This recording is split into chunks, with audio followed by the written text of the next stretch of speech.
លេចមើលខ្លួនឯងសំឡឹងមើលទៅកាញ់ចង់ជីវិតវឹកវររូបព្រឹកខ្វះល្ងាចនៅឡើយផ្ទះក៏នៅជួលឡានក៏មិនទាន់មានហើយថាឲ្យរូបអើយហៅគេមកលំបាកធ្វើអ្វីឃើញគេរៀបការមានមុខមានមាត់ថ្លៃថ្នូរចិត្តចង់គិតគូរតែខ្លាចអូនហូរទឹកភ្នែកស្រឡាញ់រូបអូនមិនចង់ឲ្យអូនព្រួយបារម្ភស្អែកខ្លាចក្តីស្រឡាញ់ត្រូវបែកព្រោះតែជីវភាពចាំមានគ្រប់យ៉ាងសម្បងទៅសុំរូបអូនចាំមានផ្ទះកក់ក្តៅចាំមានឡានជិះបាំងថ្ងៃបាំងភ្លៀង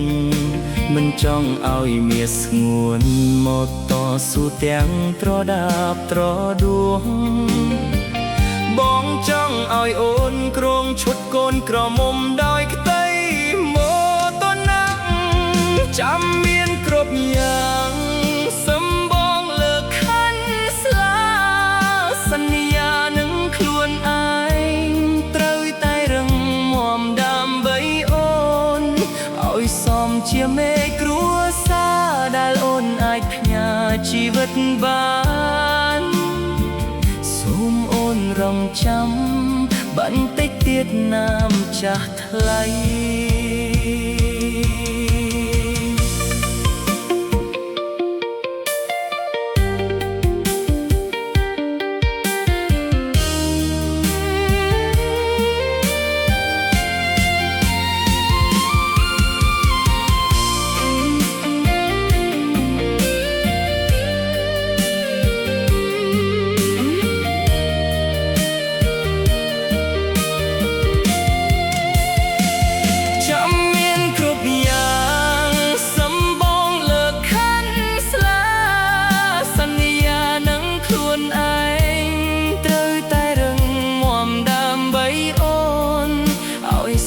ជាមេគ្រួសារដែលអូនអាចផ្ញើជីវិតបា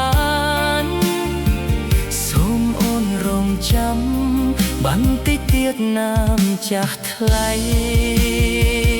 យុវជនសម័យថ្មីត្រូវតែមានគោលដៅច្បាស់លាស់មិនមែនត្រឹមតែស្រឡាញ់គឺត្រូវមានទំនួលខុសត្រូវបងខំធ្វើការបងខំសន្សំដើម្បីថ្ងៃទៅ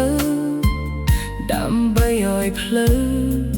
គ្រួសារយើងមាន